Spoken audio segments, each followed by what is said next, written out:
queridíssimas! Estamos aqui mais uma vez no Entre Elas, sempre conversando com vocês sobre uma pauta feminina, sobre elas e entre elas.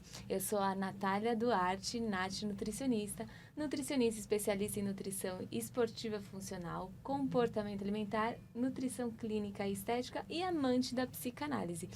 Hoje nós estamos aqui com a Elisa Rosenbaum e ela vai falar um pouco pra gente sobre o conceito de degrau quebrado, a autora dos livros Degrau Quebrado, proprietárias. E a gente vai conversar um pouco sobre essa disparidade entre homens e mulheres no mercado de trabalho. É isso, Nath. Obrigada pelo convite, obrigada pela oportunidade de estar aqui com vocês. E acho que é importante começar essa conversa trazendo um pouco de contexto do que é o Degrau Quebrado, que acho que é o nome, né, do meu segundo livro. E a dúvida pode parecer do que se trata esse degrau quebrado, onde fica esse degrau quebrado, mas é importante contextualizar que esse é um termo que é utilizado especialmente por consultorias internacionais como a McKinsey, que é uma das maiores do mundo e produz um relatório anual chamado Women in the Workplace, que são as mulheres no mercado de trabalho. Esse relatório completou 10 anos agora no ano passado, em 2024, e através desses relatórios que eu consegui também identificar e mapear que o grande problema da ascensão feminina na jornada de liderança profissional não está no telhado de vidro, que é o que a gente conhece, esse termo que a gente conhece como a ascensão da mulher para cargos de diretoria, de direção. Esse relatório mostrou que o grande problema estava no degrau quebrado, justamente esse termo usado para quando a mulher chega no seu momento de carreira de ser promovida ou investir numa promoção para o nível gerencial. E esse momento é um momento muito crítico da vida da mulher. E é aí que estava realmente o grande problema na ascensão. Por isso que eu busquei escrever sobre isso e trazer no meu livro um pouco dessa visão da oportunidade de investir numa carreira feminina sob a ótica dos obstáculos e como é que a gente transforma obstáculos em oportunidades. Você quer contar pra gente um pouquinho de você e como você chegou nesse contexto de estudar sobre essas questões do mercado de trabalho, sobre a equidade de gêneros dentro de um ambiente corporativo, de um ambiente de negócios? Com prazer. Eu vou trazer um pouco da minha história aqui. Bom, eu sou arquiteta, formada em arquitetura e urbanismo, tenho uma carreira em mercado imobiliário, trabalho com o mercado imobiliário desde mais de 20 anos, desde a minha formação. E eu me especializei no assunto da liderança feminina quando eu resolvi fazer uma transição de carreira. E isso aconteceu depois de 2017, eu já estava com meus 2 filhos, e tive os meus 2 filhos em uma multinacional, uma grande empresa do mercado imobiliário. Depois do meu segundo filho nasceu, eu tive um dilema que muitas mulheres enfrentam, que é o dilema do equilíbrio entre vida profissional, pessoal, né, e familiar. Então, eu ficava mais tempo dentro do meu carro do que com meus filhos. Eu trabalhava muito distante da minha casa, ficava muitas horas no trânsito, e eu comecei a avaliar o quanto, de fato, na minha vida como mãe, eu estava fazendo a escolha certa, porque eu não queria abrir mão da minha carreira, mas eu queria também poder exercer a maternidade. E eu decidi, então, empreender. Eu empreendi em 2017, eu abri a minha própria empresa de desenvolvimento, eu tive sócios, tive sociedade, problemas com sócio, desfiz a sociedade.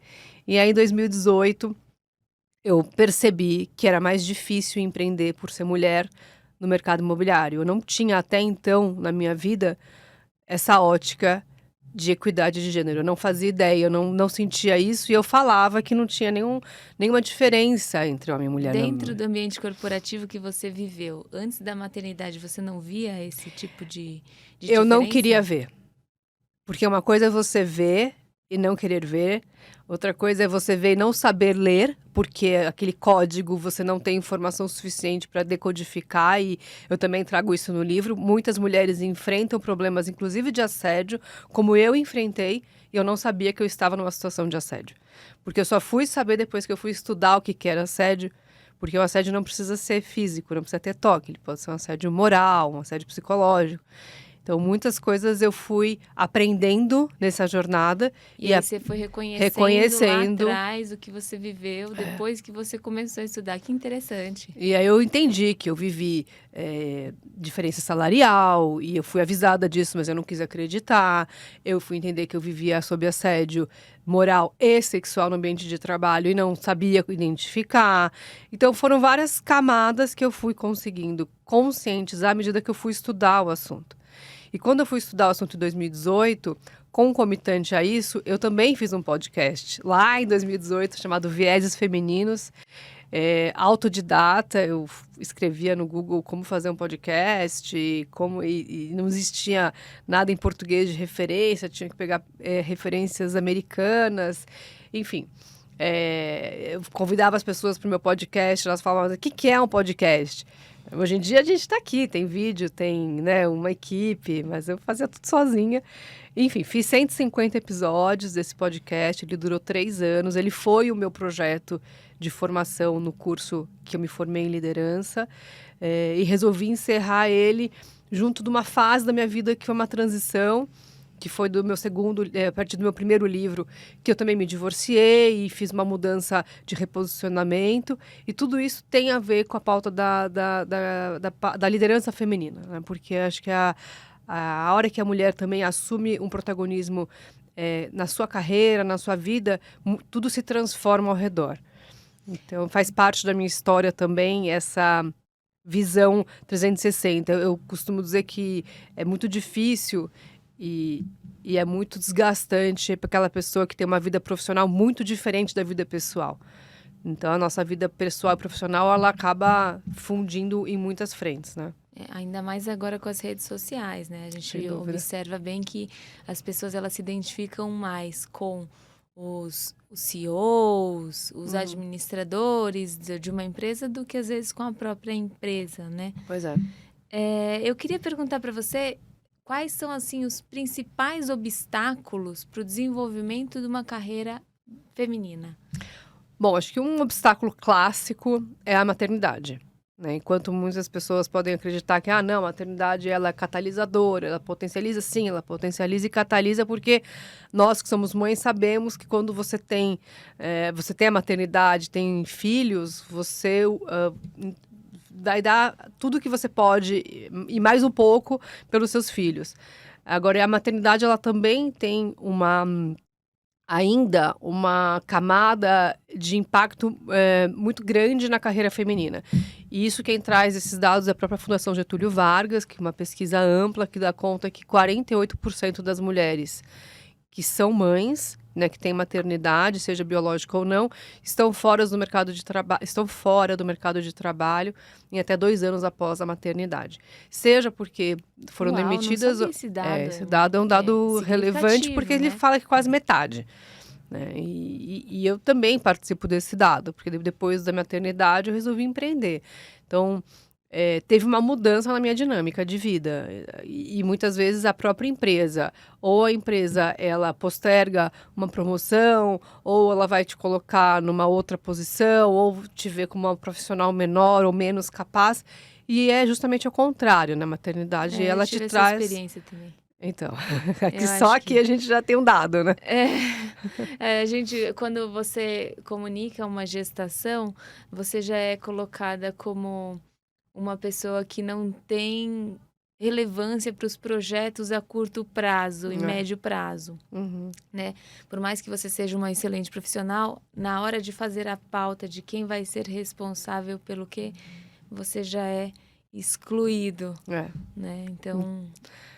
Então tem uma diminuição, né, da tua posição. Isso de uma forma muito generalizada. Eu tive os dois lados. Eu fui tanto promovida na primeira gravidez, quanto na segunda teve uma mudança de gestão na empresa e eu precisei me realocar dentro da empresa. Mas eu olho que a minha participação e a minha contribuição como exemplo, ela é parte de um todo muito mais complexo.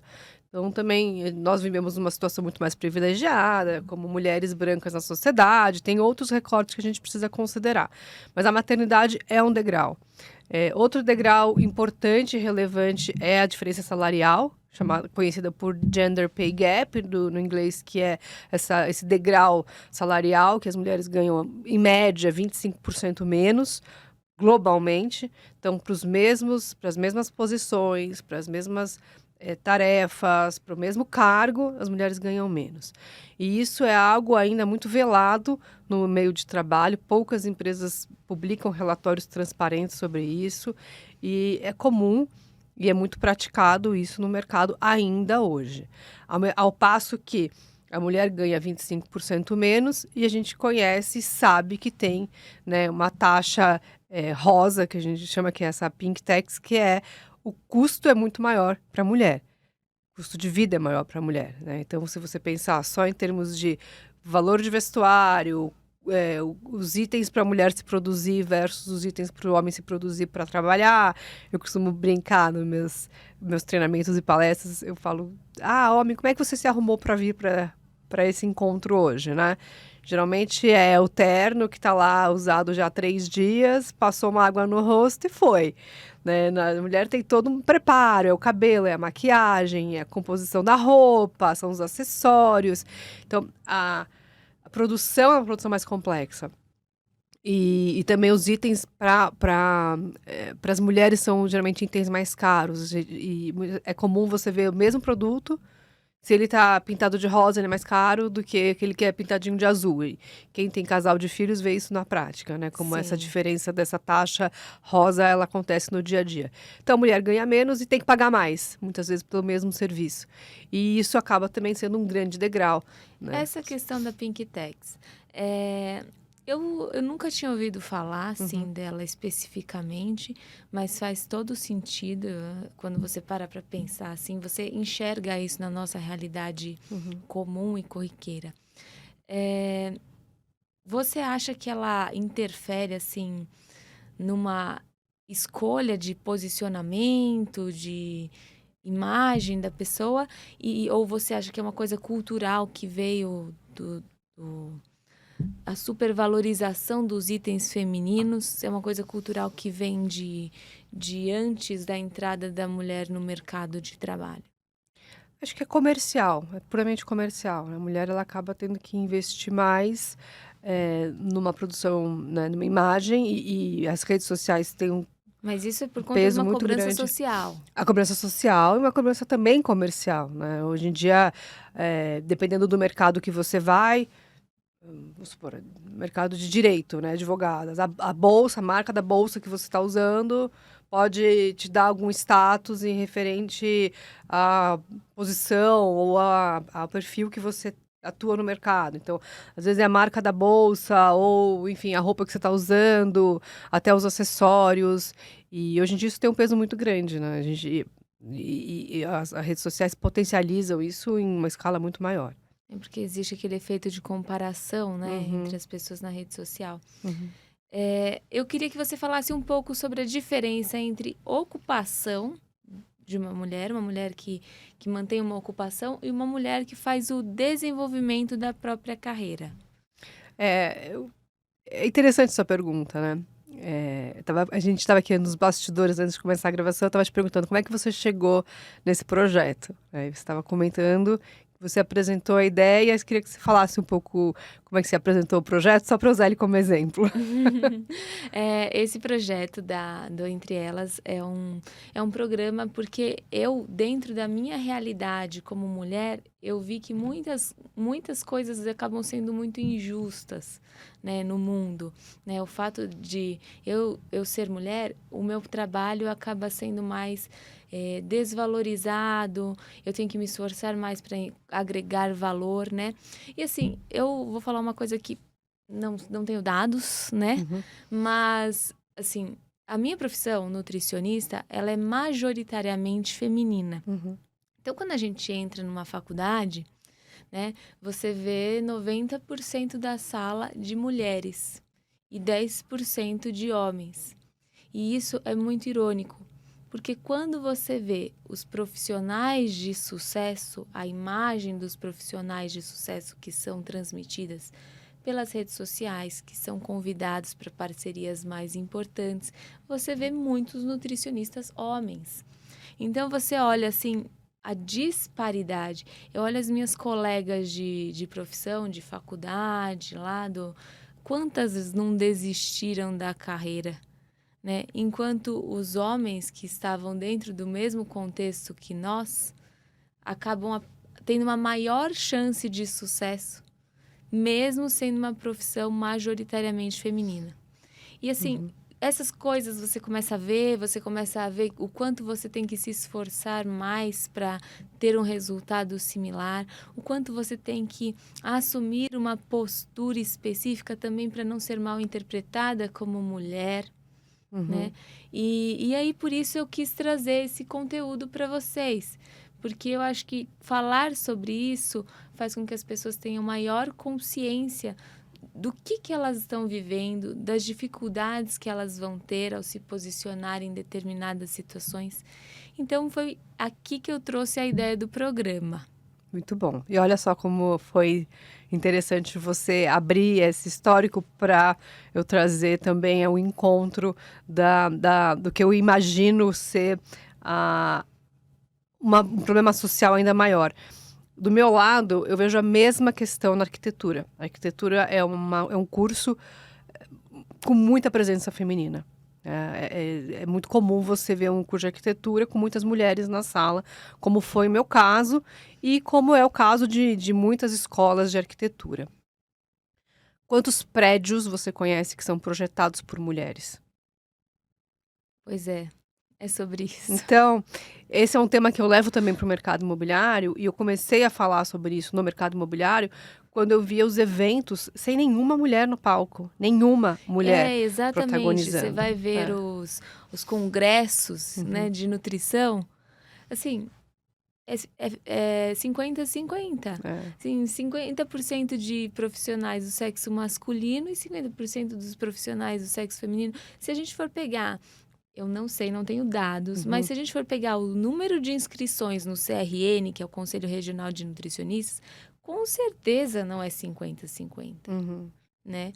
Com certeza. Porque mas é 50-50 ainda que tem uma equidade, né?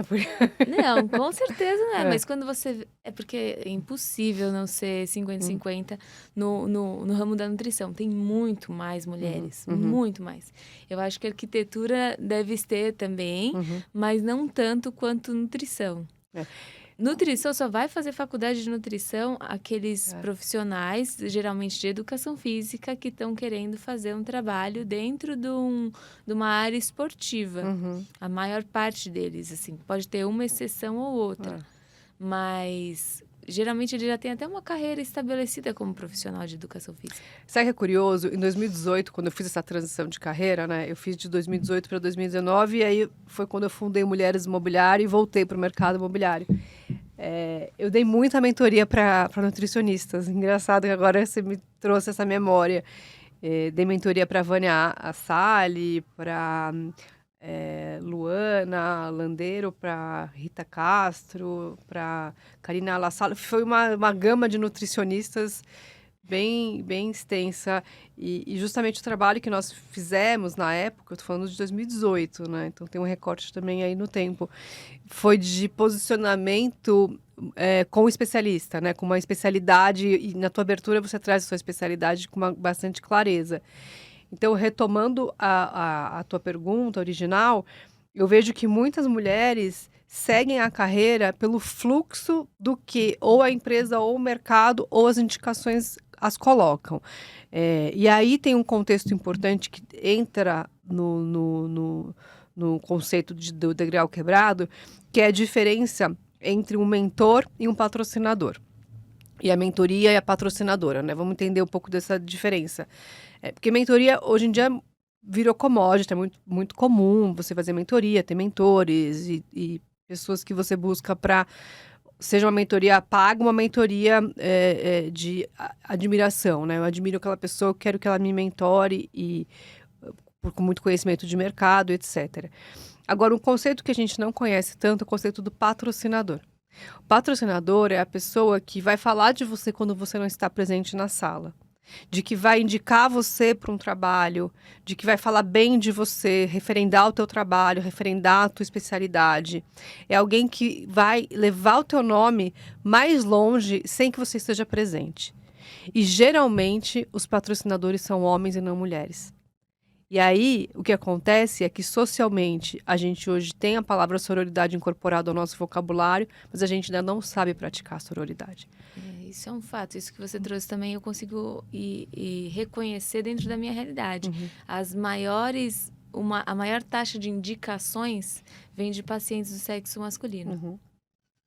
Mas agora nós vamos interromper a nossa entrevista para chamar os comerciais. Então, fique com a gente que logo mais estaremos de volta com mais bate-papo sobre degrau quebrado com a Elisa Rosenbaum.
Meu nome é Conrado.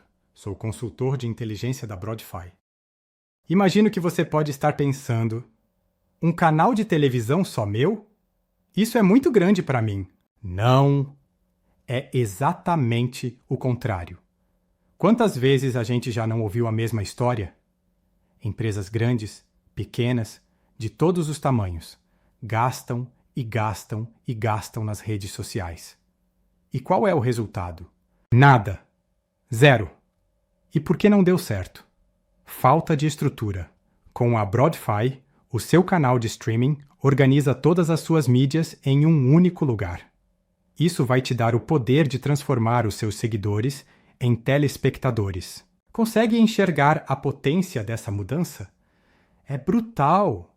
É uma revolução em todos os sentidos. E o mais importante, com a Broadfy, você não está sozinho.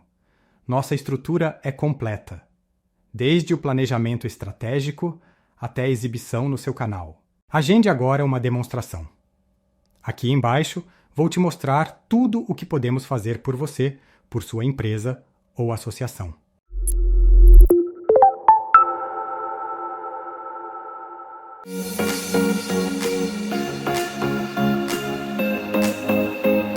Estamos de volta aqui no Entre Elas. Eu sou a Nath, nutricionista, aqui com a Elisa Rosenthal. Eu errei o nome dela, gente, me perdoem.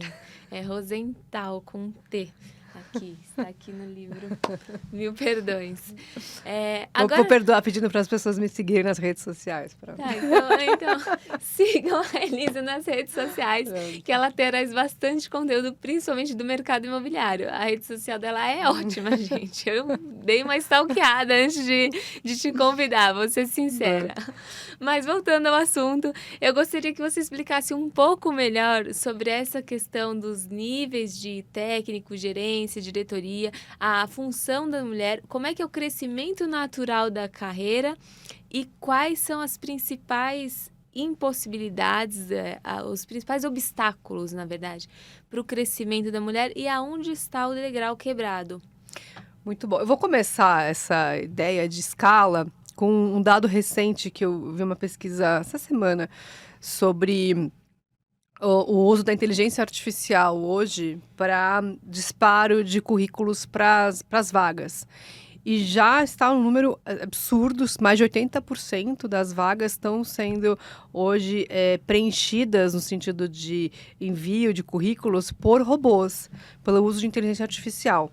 Então, para aquelas pessoas que estão no nível inicial, técnico, né, de coordenação, um nível ainda que não é numa escala gerencial, fatalmente ela vai estar competindo no envio do seu currículo por um robô, por uma inteligência artificial. Uau. E o uso, né, de plataformas de emprego, né, startups ou mesmo redes sociais como o LinkedIn, que são redes para procura de vagas, cada vez mais você tem essa dificuldade, vai estar competindo sempre com, né, um currículo que vai estar sendo disparado por uma máquina. E aí entra um item interessante, que também é o item mais complexo para a carreira da mulher. O que te difere, muitas vezes, para acessar uma vaga é o networking, é conhecer pessoas, né? É se fazer se conhecer além da rede social, além de uma máquina, além de um currículo. Porque um currículo ele vai te dar a oportunidade de fazer uma entrevista, mas até o seu currículo ser selecionado, você está competindo com máquinas ali. Então, o networking, conhecer pessoas, se fazer presente, usar das redes sociais de uma forma estratégica para você ser conhecida pelo teu trabalho, pela tua presença digital, tua voz, tua participação, já é um primeiro obstáculo. Porque o networking para a mulher ele é diferente do que por homem, né? E o emblemático dessa cena é o que as pessoas costumam dizer do shopping no final do trabalho.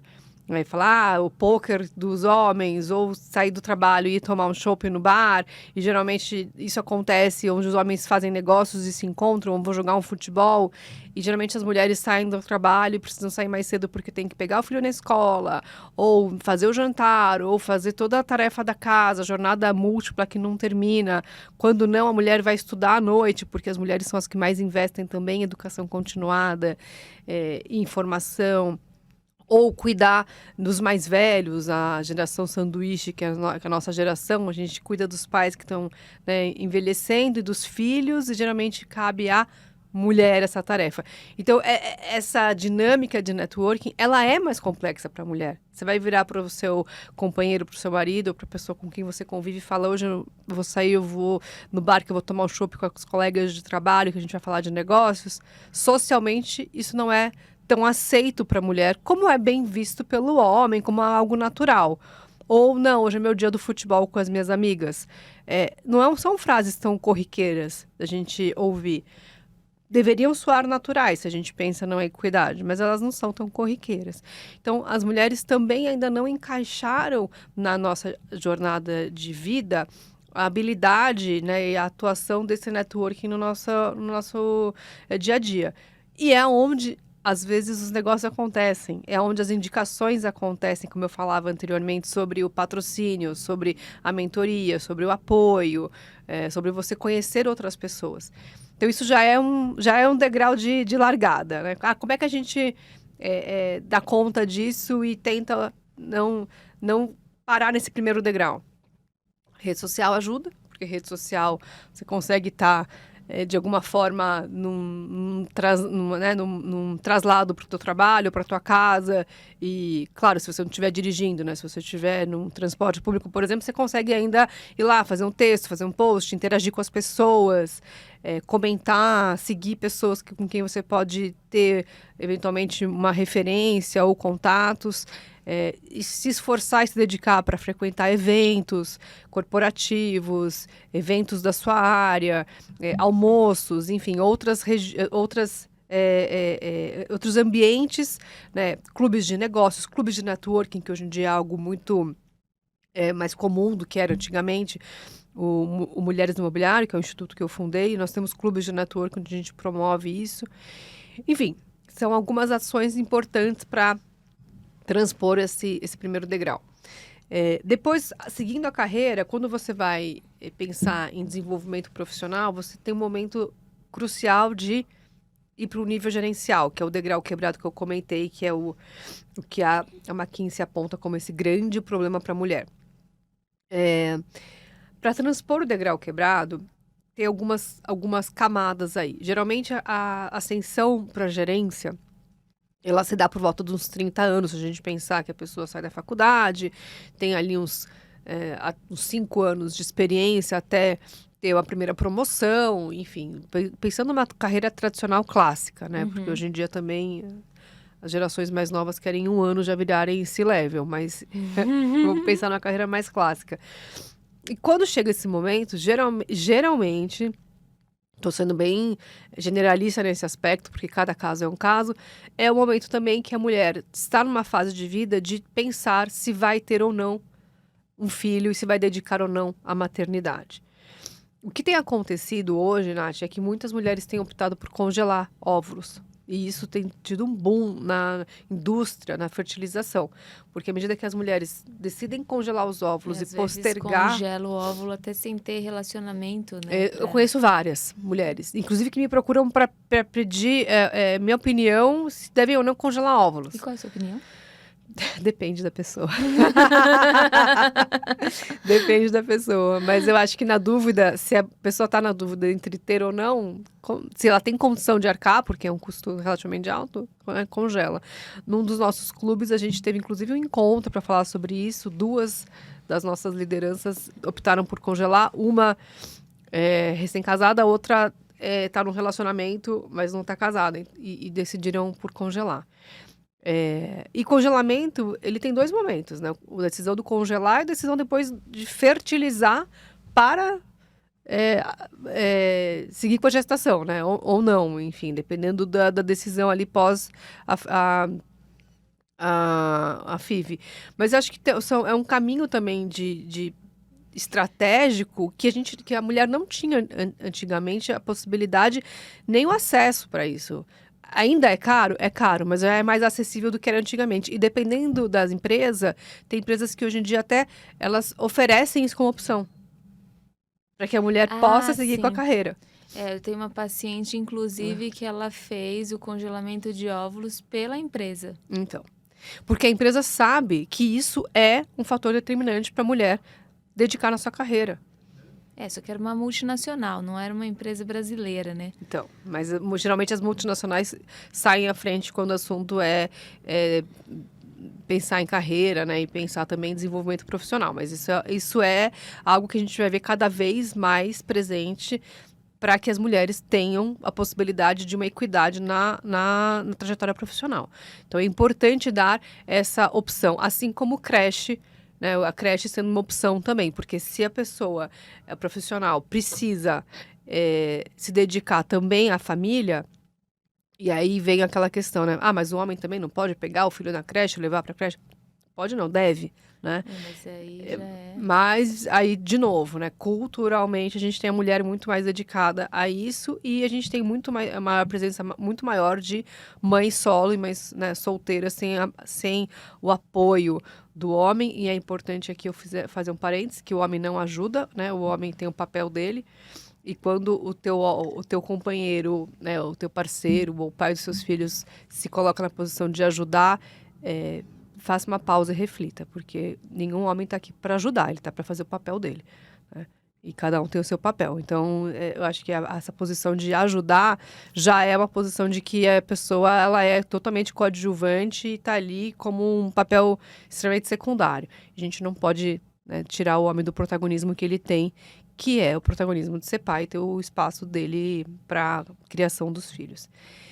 Então, falando, né, de uma relação heteronormativa, esse é um outro degrau que hoje já tem algumas possibilidades. Então, eu estou querendo trazer aqui a visão de degrau como sendo obstáculo e quais são as oportunidades e caminhos possíveis. E meu livro fala sobre isso, porque também só trazer problema e não trazer solução, acho que não é o caso, né?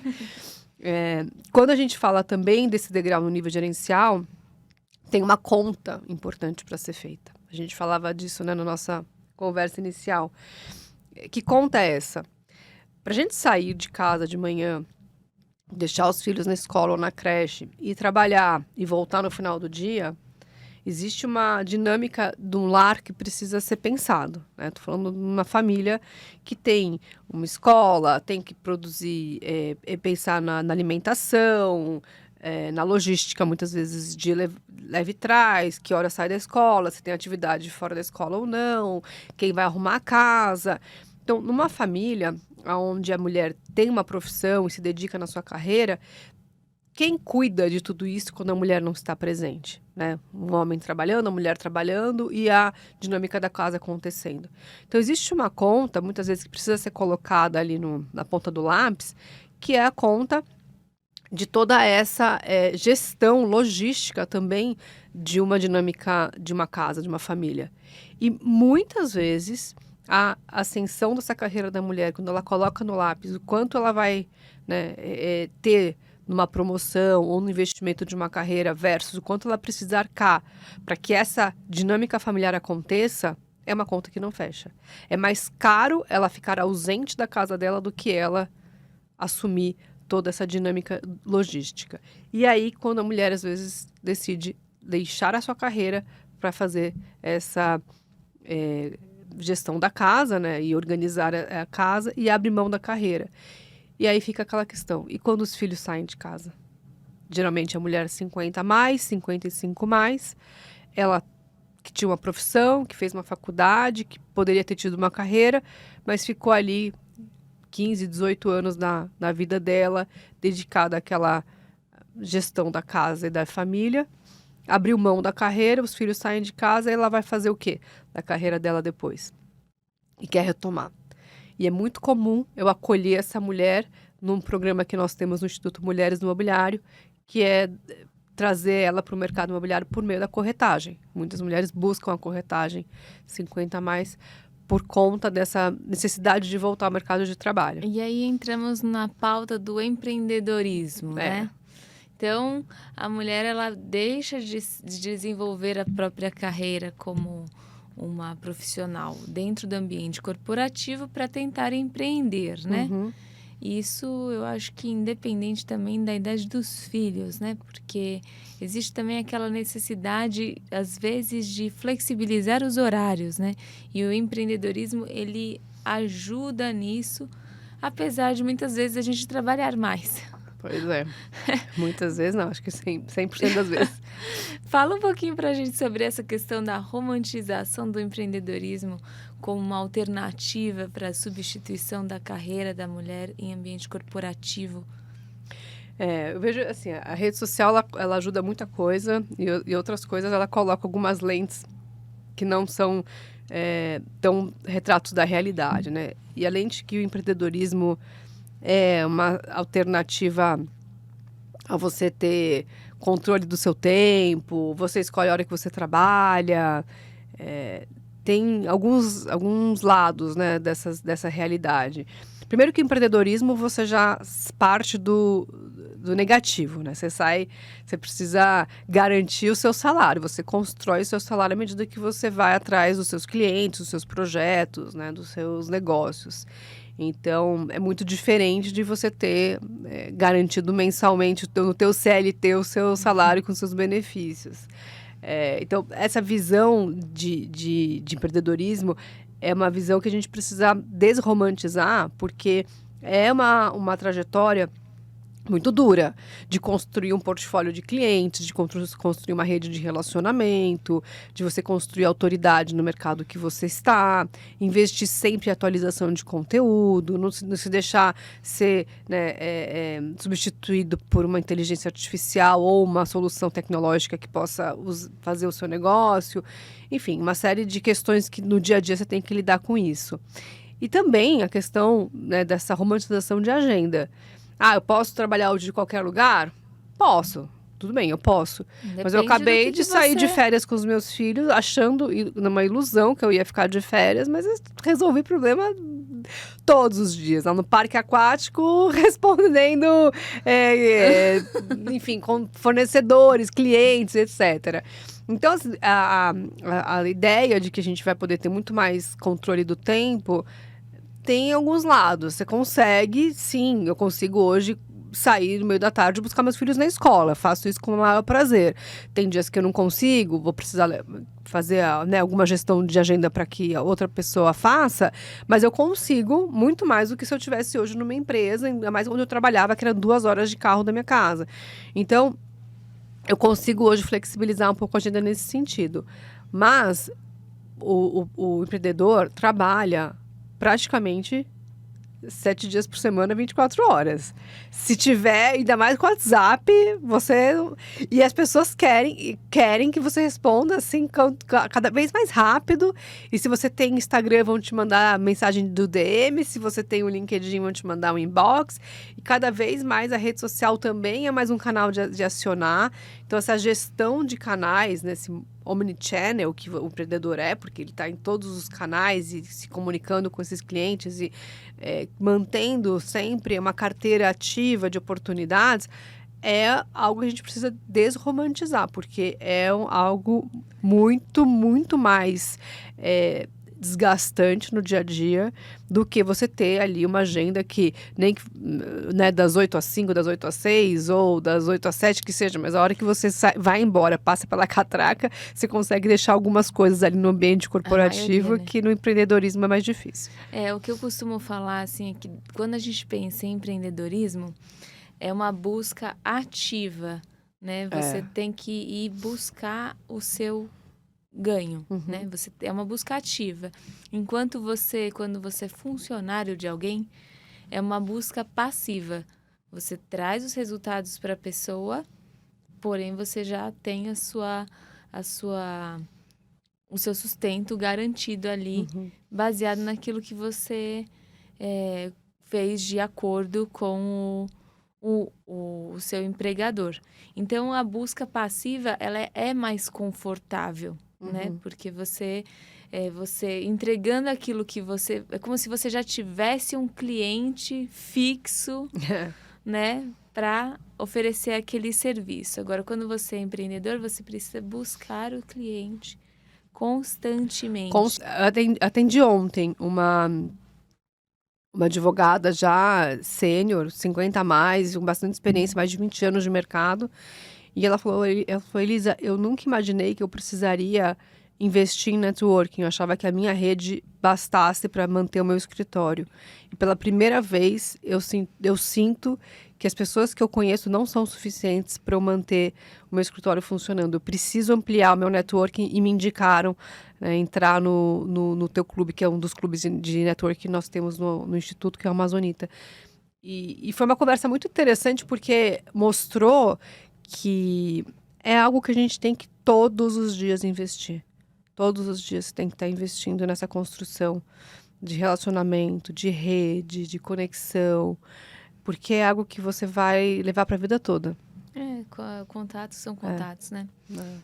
E é muito importante fazer essa rede feminina também. Sem dúvida. Porque para diminuir essa cultura da competição, né? Aumentar a cultura da colaboração feminina, né? Porque existe mesmo essa questão da desvalorização do trabalho da mulher, etc e tal. Tem. Então eu acho que é importante ter uma rede feminina também, porque o olhar para o trabalho de uma colega é diferente, né? Bom, mas mais uma vez nós vamos dar uma pausa para o nosso intervalo e nós voltamos logo mais. Não saia daqui, hein?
Meu nome é Conrado. Sou consultor de inteligência da Broadfy. Imagino que você pode estar pensando: um canal de televisão só meu?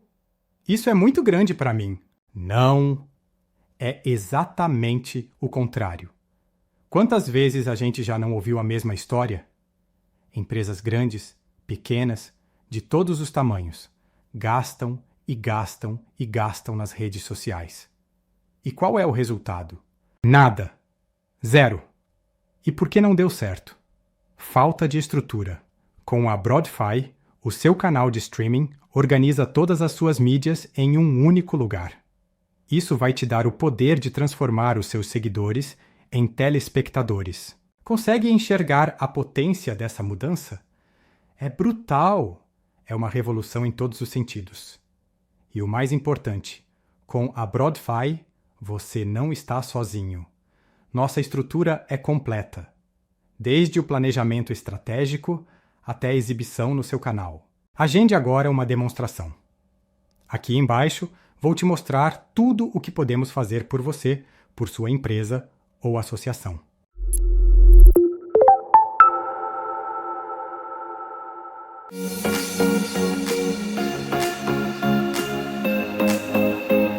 Voltamos agora no nosso programa Entre Elas. Eu sou a Natália Duarte, Nath Nutricionista, e nós estamos aqui ainda com a Elisa, falando um pouco sobre carreira, mulheres e degrau quebrado, desenvolvimento de carreira, etc. Agora nós vamos começar o nosso quadro de ping-pong. Eu vou fazer algumas perguntinhas um pouco mais fechadas e ela vai trazer pra gente um pouco da experiência dela com isso. Primeira pergunta que eu gostaria de te fazer é: o que as empresas podem fazer na prática para promover a equidade de gênero? Ótimo. As empresas podem primeiro se conscientizar de algumas disparidades, né, na equidade de gênero, como terem políticas de equidade salarial e publicarem isso de uma forma transparente para que seja reconhecido não só pelo mercado, como pelos seus colaboradores também, e que seja uma política transversal e matricial, onde a empresa possa ter confiança nesses números, nesses dados.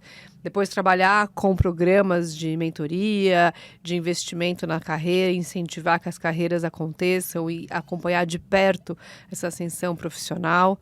Podem fazer treinamentos específicos para o desenvolvimento dessas lideranças e dessas potenciais profissionais.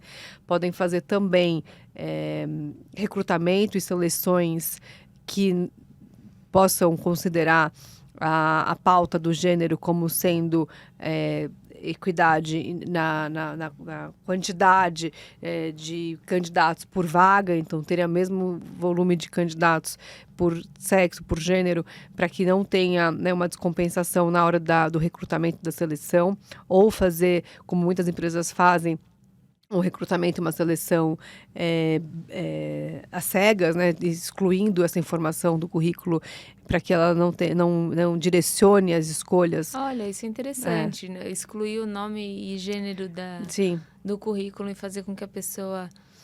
Exclui o nome, o gênero e a foto, e você vai pela habilidade, pela qualidade, pelo histórico, né? Como as mulheres historicamente investem mais em capacitação, em desenvolvimento, isso ajuda a que as mulheres tenham mais propensão a serem escolhidas sem terem o gênero como sendo eventualmente uma barreira invisível, né?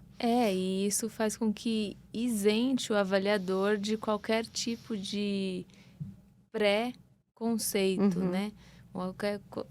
É como se fosse um teste cego. Exatamente, né? Exatamente.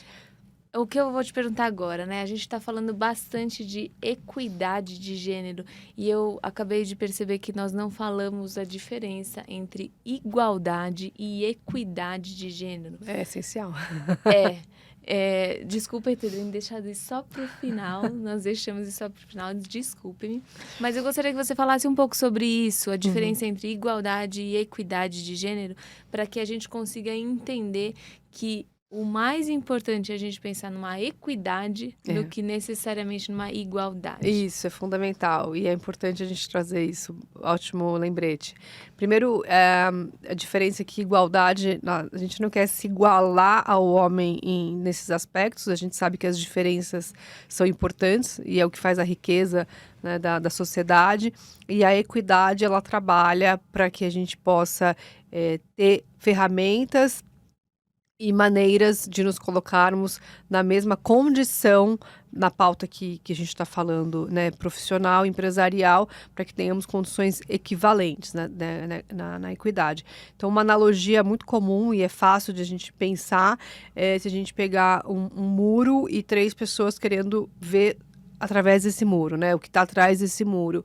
Eu sou uma pessoa com uma estatura mais baixinha do que a média, então eu vou precisar ter um banquinho um pouquinho mais alto do que uma pessoa de 1,80 m, por exemplo, para olhar para o muro de 2 metros. Então, meu banco tem que ser um pouquinho maior que aquela pessoa de 1,80 m. E se tiver uma pessoa que ainda né, mais baixinha, uma criança, ela vai precisar de uma escada para conseguir ver através daquele muro, né, o que tem depois daquele muro. Então, para cada dificuldade, você tem que ter um apoio numa intenção, ou num tamanho, ou num esforço proporcional àquela dificuldade para transpor um obstáculo que é o mesmo para todos.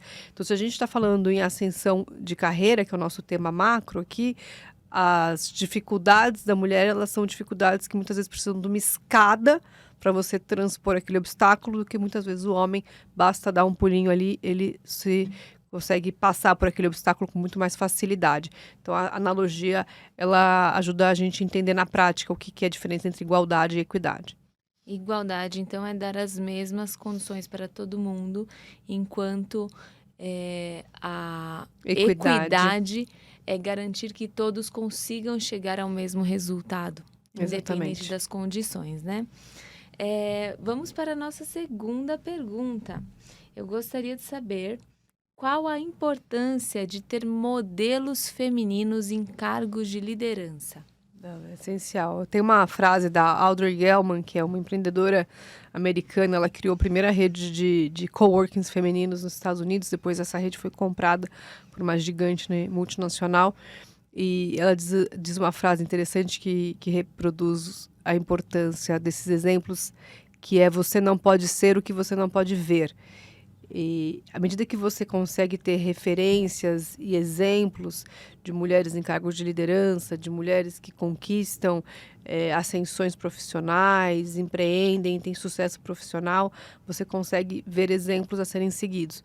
E esses exemplos são fundamentais para que mais mulheres consigam se inspirarem a seguirem trajetórias, investirem nas carreiras ou, enfim, optarem por empreenderem também. Mesmo porque as primeiras mulheres, os primeiros de tudo, né? Não necessariamente mulheres aqui, que a gente está falando de mulheres, mas os primeiros a fazerem certas realizações, os primeiros a conquistarem certas realizações, eles sempre tiveram que furar aí uma bolha, né? Inclusive as mulheres em cargos de liderança. Vamos para a nossa última pergunta, que é: por que muitas mulheres acabam aceitando papéis de apoio, mesmo tendo qualificação? Acho que a grande questão que permeia essa pergunta é a famosa síndrome da impostora. E tem quem não concorde com isso, tem quem considere que essa síndrome é um estado de impostor e não uma síndrome, que é a escritora Amy Cuddy, americana, escritora do livro O Poder da Presença e autora de palestra TED mais assistidos do mundo. E ela fala no seu livro O Poder da Presença que é o estado de impostora, não é síndrome, porque não é uma doença, é uma circunstância que acomete a todos nós, inclusive também os homens, onde nós nos duvidamos da nossa capacidade. Só que isso acontece muito mais com as mulheres. Então, a resposta para a tua pergunta é que muitas vezes nós temos a capacidade, nós temos o conhecimento, mas nós não nos sentimos preparadas para assumir aquilo. Bem, esse estado de impostora ou a síndrome da impostora, a gente acredita que a gente não é capaz, ou que vão descobrir que nós somos uma farsa e no final do dia a gente não tem capacidade para exercer, assumir aquela posição. Então, a grande vilã da sua pergunta, para ser um ping-pong e uma resposta mais direta, é a síndrome da impostora. Bom que você conseguiu vir no nosso programa. Adorei a nossa conversa, Elisa. Muito obrigada. Gostaria que você falasse um pouco pra gente onde as pessoas podem te encontrar. Muito bom, obrigada. Eu agradeço aqui o convite, o espaço. E hoje vocês me encontram as duas principais redes as redes sociais que eu estou, é o LinkedIn, Elisa Rosenthal, Rosenthal com TH, e no Instagram, @ElisaWRosenthal. Para acompanharem meu projeto, é o Mulheres do Imobiliário. Eu vou ficar feliz em receber vocês. Todo mundo pode entrar em contato e participar? Sim. O Mulheres do Imobiliário é um instituto hoje para o mercado imobiliário. Para fazer parte dos nossos clubes, são profissionais que se identificam como mulheres do setor, mas para fazer parte do Mulheres do Imobiliário, qualquer pessoa pode vir. Obrigada, Elisa. Foi um prazer tê-la aqui conosco. Obrigada a você, telespectador, também por ter ficado conosco até o final. Eu sou a Natália Duarte, Nath Nutricionista, e esse foi mais um momento Entre Elas. Acompanhem sempre a gente aqui na TV Judaica.